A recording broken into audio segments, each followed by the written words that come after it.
How's it going, Gemini community? Soul Tigress with a special story for this wonderful frequency.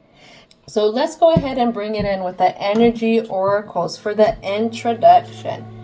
What is it, ancestors and guides, that we need to bring out for this introduction? Ooh.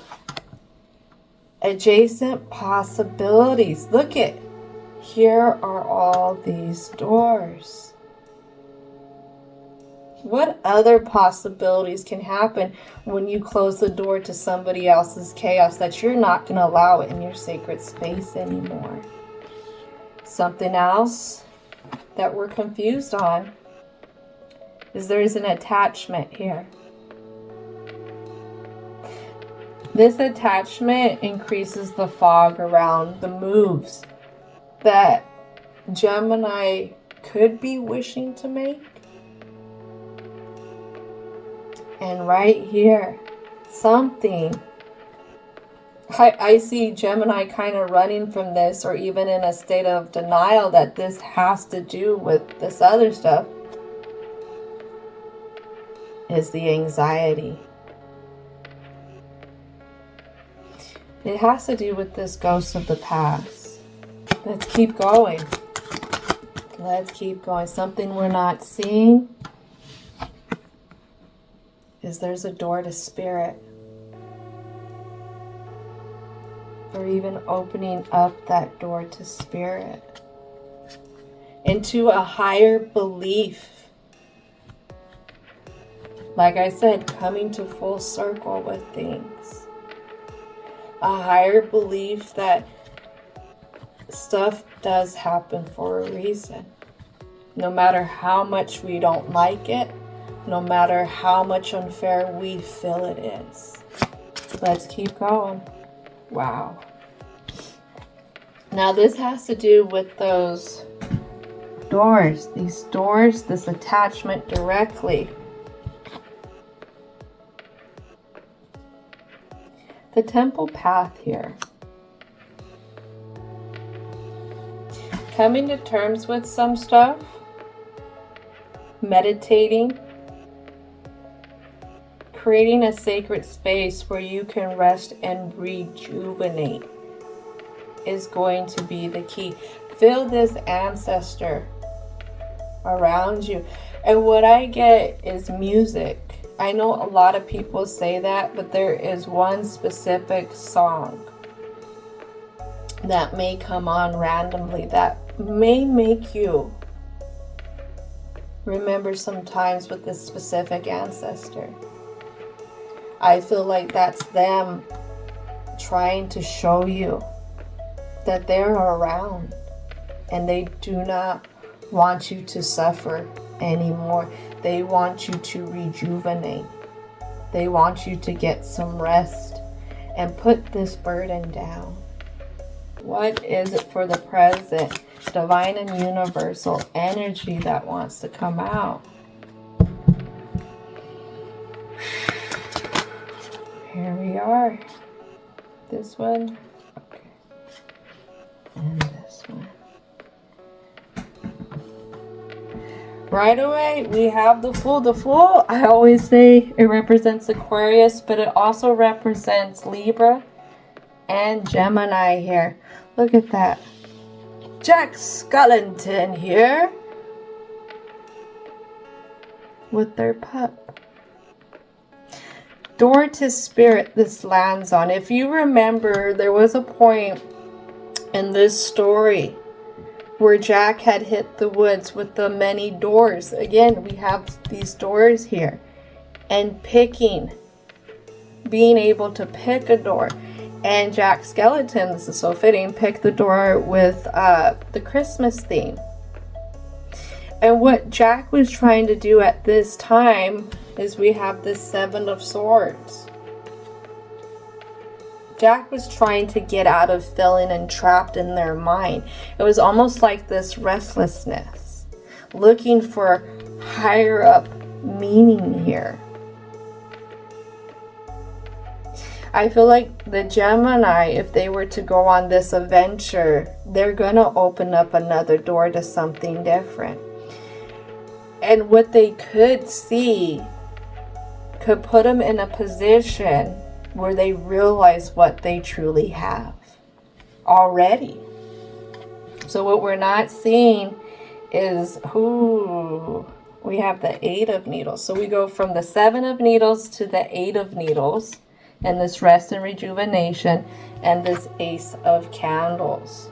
So right here, we're trying to get over the thoughts, but passionately, we can't give ourselves a new investment, a new creative investment. It's like a heartwarming investment, or to feel like we can put, what I'm hearing is, ourselves fully out there when it comes to the way that we feel about things.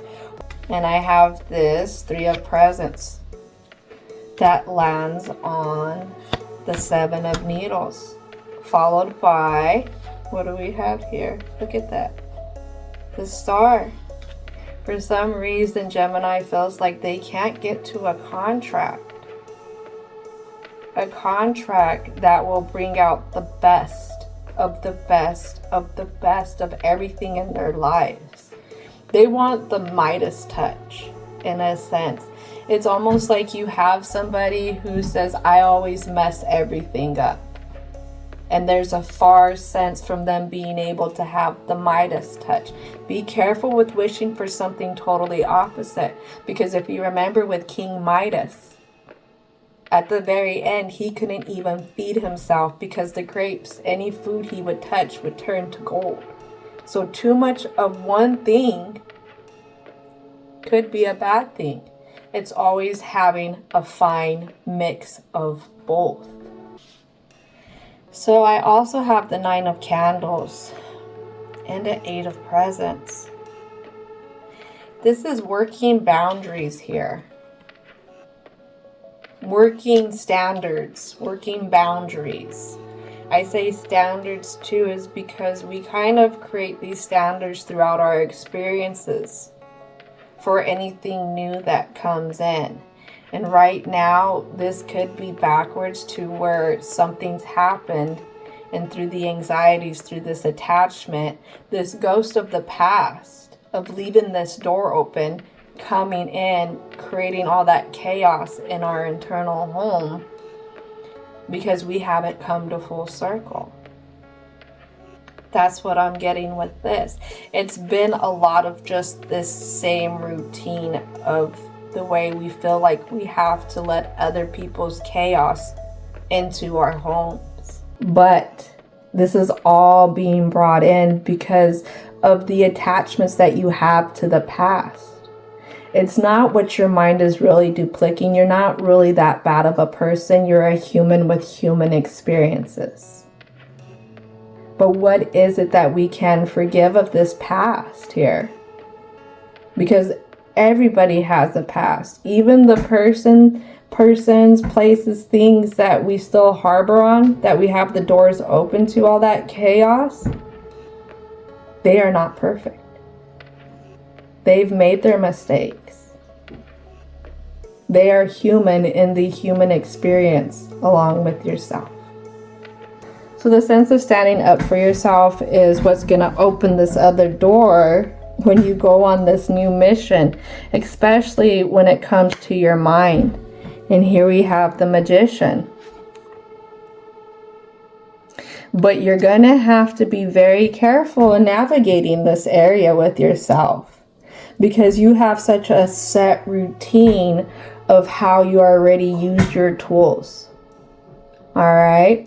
So this is going to be being able to open up, in a sense, to tweaking this routine.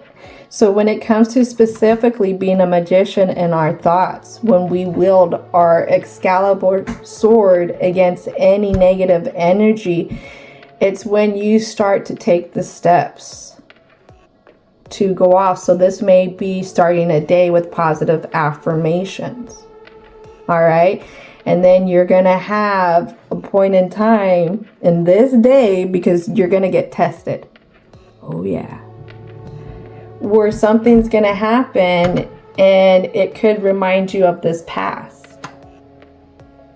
And then what happens when we get reminded of certain things, we have this Rolodex of emotions around subjects like that.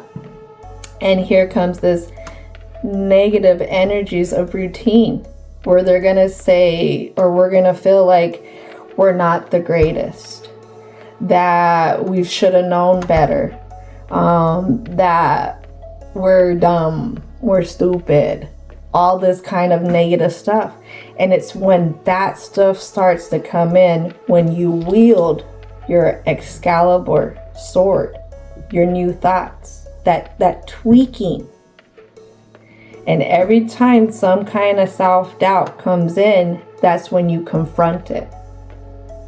You confront it. Just like I tell you, thank you for your patience. All right? You're going to tell yourself, thank you for your patience. Now, I'm not that person I was back then. I'm here now. And it could be, thank you, me. Thank you for trying. Thank you for doing something different from then to now. So let's go ahead. Divine and universal energy.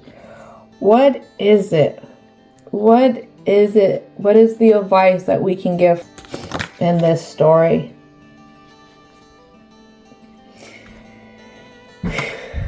This is so fitting. Don't be confused on it.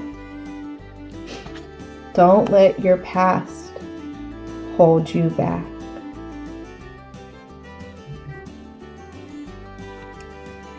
That self node, and it starts in the thoughts. It's starting to see how you are this person who has created so much.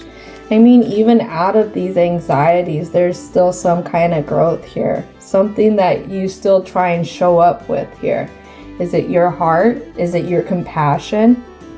Is it your will to try again still? You and your loved ones are safe. What I get is, no matter what, I'm going to reword this a little bit. Your loved ones on the other side knew that you did not mean ill will. They know it. They know it. So, this is going to conclude it for the Gemini frequency. And as always, don't forget to thank your ancestors, spirit guides, as well as divine and universal energy for coming in and helping protect all these positive messages. And I hope you have a most wonderful